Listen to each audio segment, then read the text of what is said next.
Hey everyone, it's Vlad Blagovic here again, and welcome back to the Full Funnel Marketing Podcast. And today's topic is standout marketing, how to differentiate in the sea of sameness. And this is such a relevant topic these days, and it's also the title of the book by Stacey Danheiser and Dr. Simon Kelly, who are my guests here today. Stacey is a marketing mentor and she helps B2B marketers uplevel their skills and earn a seat at the table. And Simon is a senior lecturer on marketing and sales who's on the mission to help B2B marketing and salespeople grow business through compelling customer value. And Stacey is also the founder of and the CMO of Shake Marketing, where she works together with Simon on helping organizations uncover, communicate, and deliver customer value. Stacey, Simon, welcome. Thank you. Hi, yes, thanks for having us. Awesome. So the basic problem that your book addresses is what you call the sea of sameness, with too many messages and little differentiation. And like I said, this is such a relevant problem, and especially these days with flood of what one of the execs that I spoke to said, desperate marketing attempts by everybody. So, Stacey, what do you find are the root reasons that customers are finding it difficult to differentiate between products and vendors and are sometimes confused? Yeah, so first let me just define the term sea of sameness. It's really based on some research that we did into three industries. The case studies are published in our book, but we looked at the telecom industry, data center industry, and then UK universities. And we scraped the websites and Twitter feeds of the top 30 companies in each of these industries. And we discovered that everyone is telling a similar story. They're using the same words, the same product descriptions, the same jargon, the same why us story. We also found that there's an overuse of generic business terms. So words like services, solutions, business, and most phrases on a company's website start with we and our instead of being about the customer. And the other thing that we saw lacking was proof points. These are rarely used, and if they are used, they're oftentimes not very meaningful to a customer. So for example, many organizations are out there promising to help businesses grow or help businesses transform. But when you kind of dig deeper and ask how, the answer is always buy my product or service. So these are really lofty and empty claims, or what we say, the bridge from how to get a customer from where they are to where they want to be is weak. So when every company sounds the same, you mentioned it, customers get confused about what makes each one different, and they end up completely overwhelmed, and they'll just choose the one that's the cheapest usually, even if that means that option is not the best for their situation. So we were really interested in why this was happening. It seems like all the marketers in these industries got together and had a meeting and decided this should be a standard value proposition, and here's our standard why us story, and here's a standard benefit statements for each of our products. So we conducted dozens of one-on-one interviews between marketing, sales, and business leaders in the UK and the US. We led a global survey with over 50 respondents, and we've had our own firsthand corporate experience and over 24 client projects. And so people listed many reasons as to why this sea of sameness is occurring. The first was that, once companies find success, they kind of tend to stick with what's working. They're not really likely to change until we have a year like 2020 when everyone's forced to change. So they stop gathering customer intelligence and they become really complacent, even as things are changing around them. Second, we found that there might be an aversion to risk, to try something new. So it's really just safer to follow the herd than to forge your own path. And then another reason is just inward looking management. I mean, I can't tell you how many conversations Simon and I have had with organizations that, when we ask the question, when's the last time you did customer research? It's rarely, they're like, I can't even remember the last time we talked to real customers. So they're making all these decisions based on internal dialogue and just getting the opinions of the various departments internally. But finally, one of the reasons that, I think really gets to the heart of why this is occurring is just pure laziness. Marketers are skipping steps of customer research and insights. They've almost forgotten, what the true essence of their job is. They're not doing the deep work of figuring out what makes the organization really different. And they're just they're taking kind of the easy way out of copying and pasting what their competitors are doing. So after all, it's easier to go to a competitor's website, read their YS statement, rewrite it slightly, and then just paste it onto your website. But doing so comes across as completely inauthentic. It lacks the depth that customers want to see. And, frankly, it just doesn't really excite or mobilize the organization to deliver on their promise to customers. Awesome. I totally agree. And what I found amazing is that actually when I speak with B2B execs and marketers, they're actually not really aware of that. I mean, they're not aware of the problem that customers perceive them to be the same as others. Although let me be straight, like a lot of people that I talk to are in B2B tech, and they feel like they have innovative technology, right? They have a new kind of technology that it's on the market, or some different features, but most of them seem to believe that it's just enough to create awareness with the right people, like just to get my message in front of the right people is how they would put it. So why do you think that is, and what would you say to them? Yeah, so that's interesting. I mean, I think it goes back to that comment I just made about inward looking. So, we hear that a lot, that what makes you different, that when we ask that question, what makes you different, people tend to go straight to their product. Our product has these unique things. And they're not doing the extra step of work to connect the dots to why a customer should care about that. Most organizations too, we find, are really short-term, kind of focused on the short term.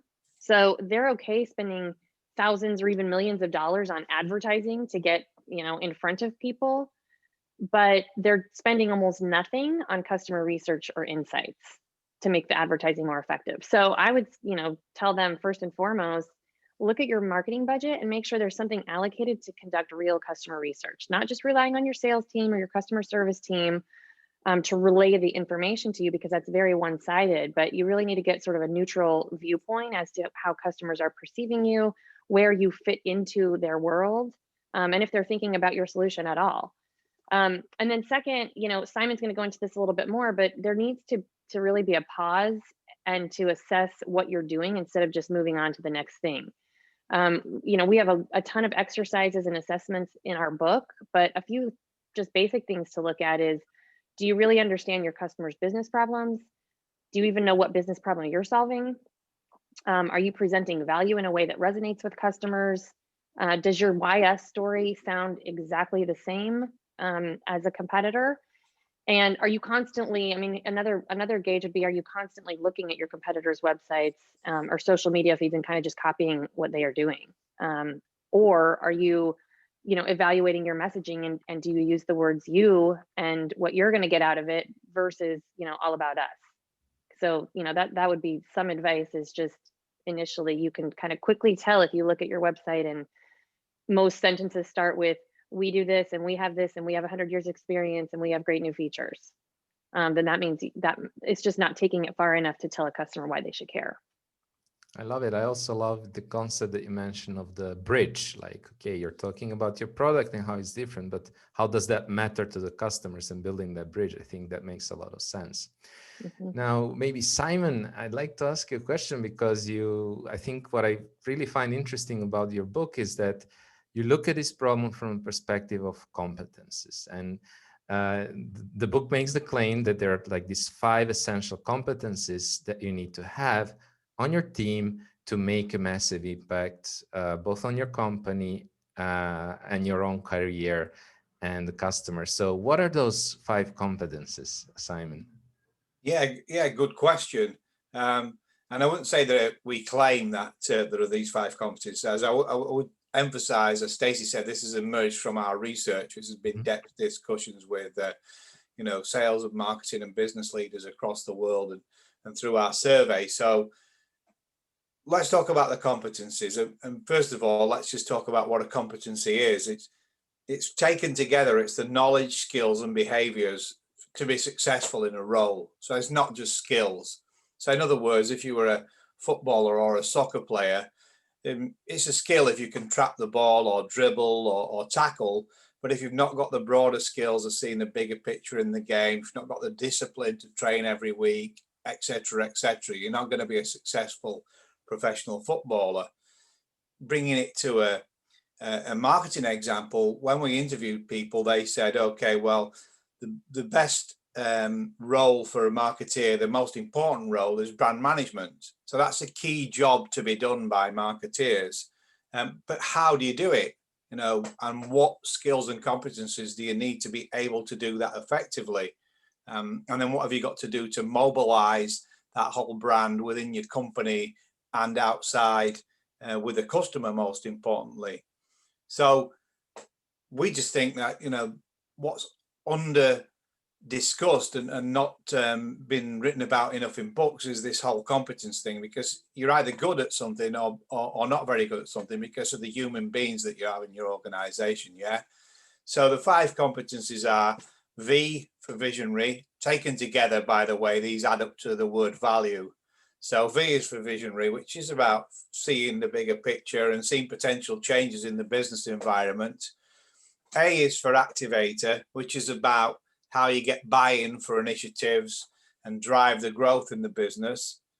L is for learner, which is to learn from changes in the environment and then from customers, and to learn from what could set you apart from competitors. Sorry. Now, U is for usefulness. Now, I think there's an interesting link back, Vladimir, to what you said about tech companies, because if you look at any technology adoption model that you will see written about it in books, then perceived wisdom is that it's the combination of usefulness and ease of use that makes technology successful. Yeah.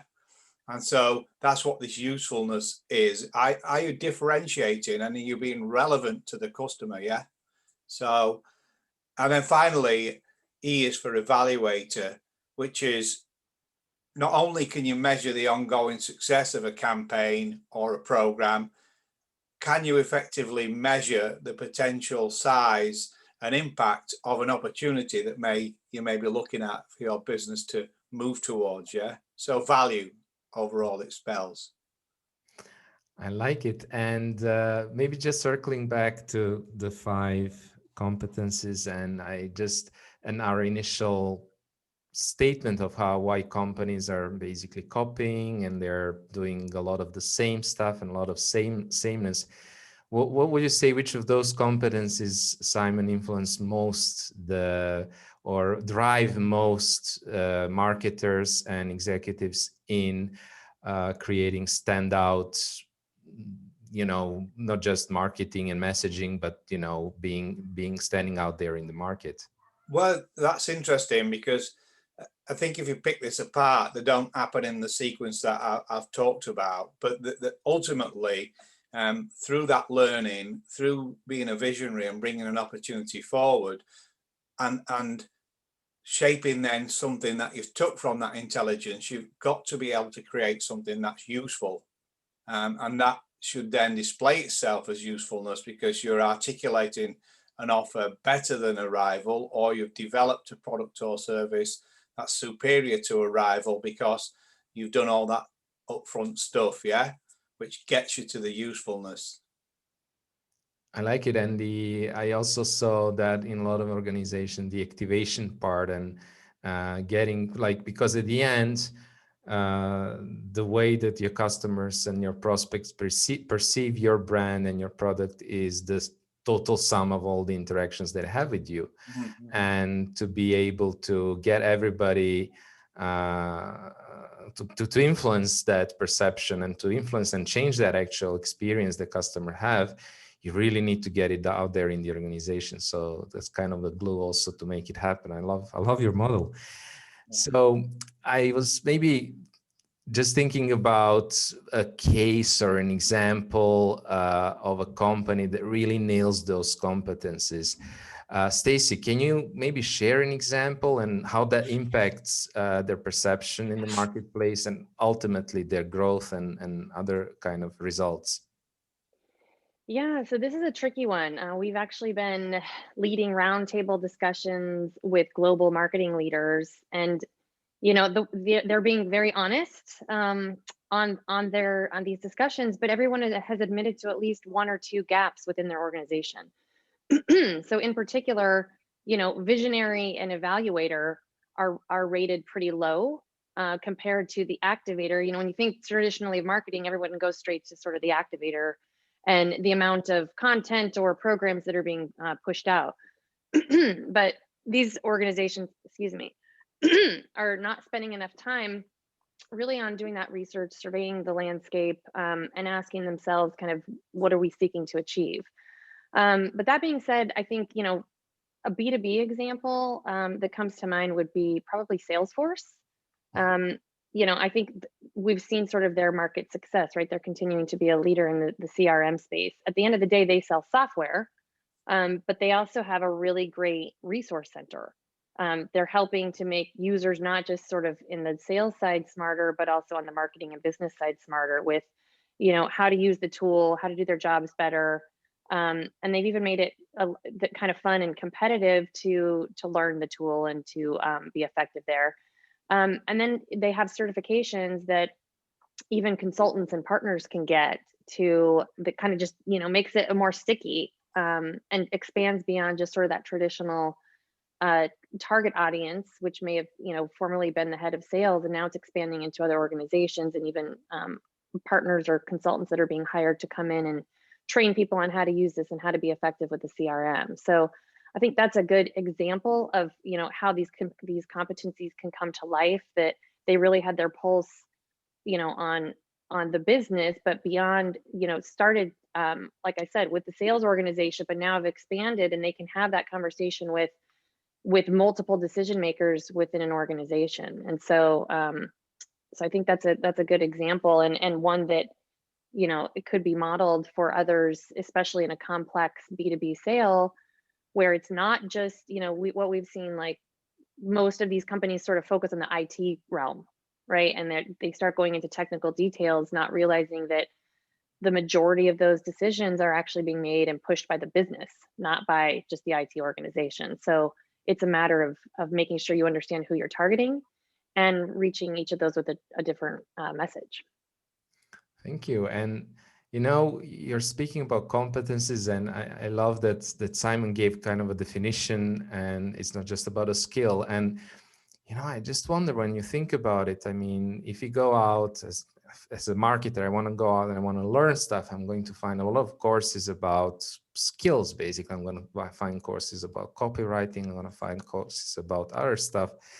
But are there any courses out there about vision activation and becoming a better learner? Like, I know that I wasn't really planning, but either of you, if you want to take the question, like, how would you then develop those competencies in the companies, in your organization?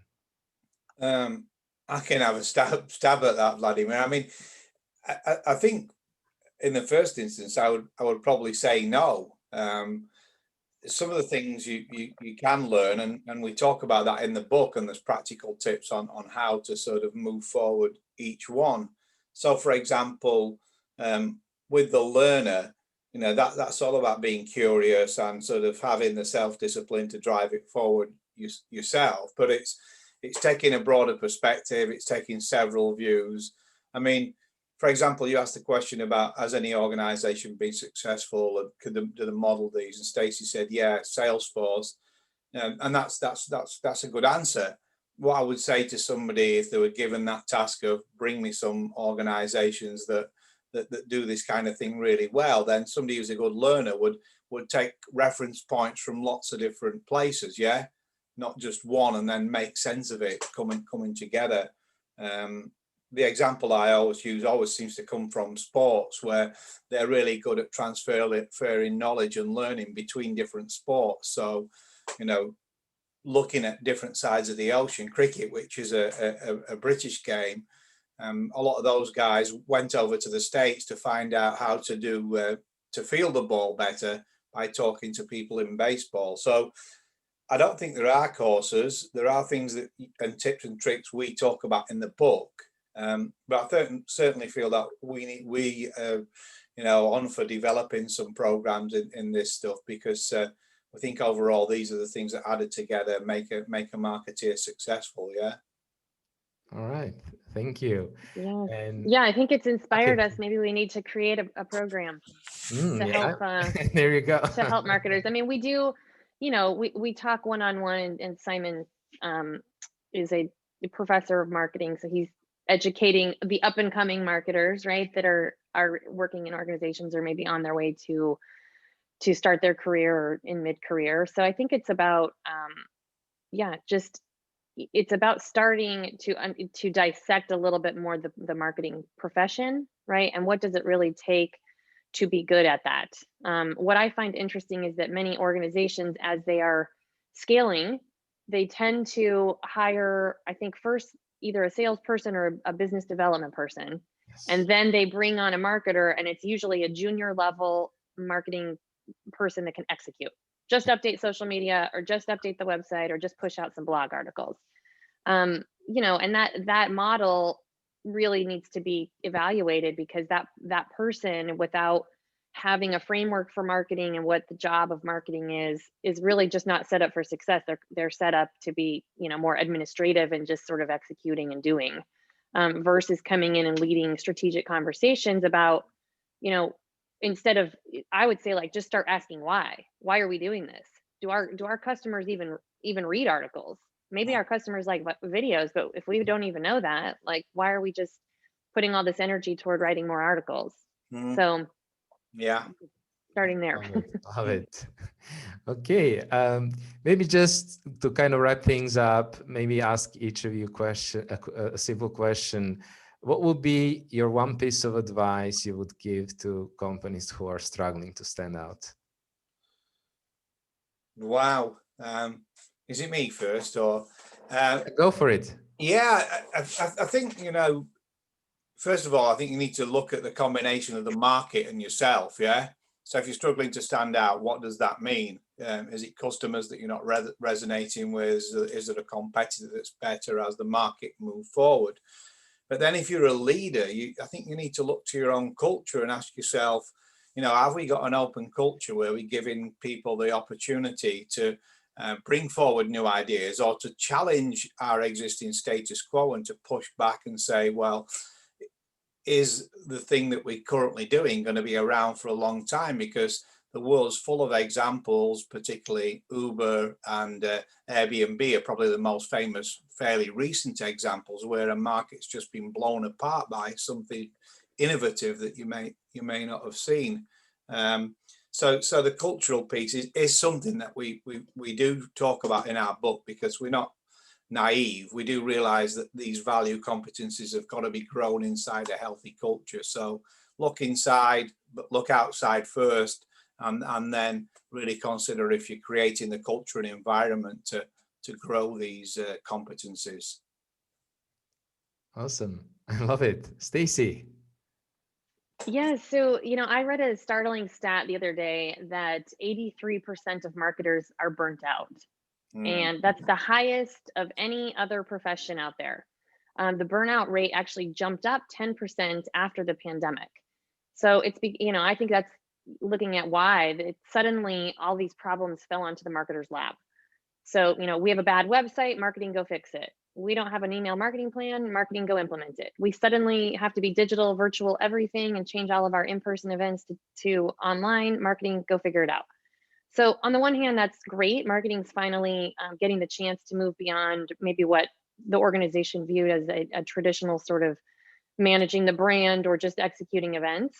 But on the other hand, there's way too much emphasis on this execution, and that's leading to this burnout. So not enough time is being spent on customer understanding what they value, and then how to strategically position yourself to win in the market. So it's interesting, the time that is spent thinking is deemed wasteful, and almost people feel bad spending time thinking. They feel like they should be tackling their list of things to do and checking off the 100 items on the list.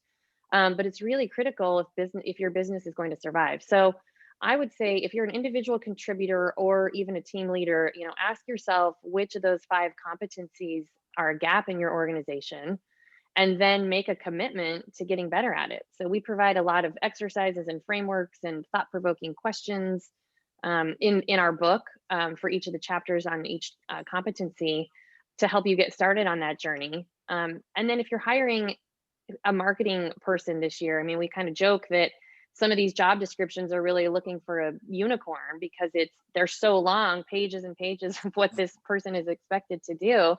But we would say, pause for a second and just really evaluate, is that what you need? How can you up level that profession and that person to bring more value to the organization? It's not just about executing more and more and more and more, but about first, truly understanding what problems your company solves, how that fits into the customer's world, and then why you solve it better or differently than everybody else. Love it. Thank you so much, both of you, Simon and Stacey, for a wonderful interview. And I'll be sure to drop the link to the book so that our listeners can find it. And thanks again.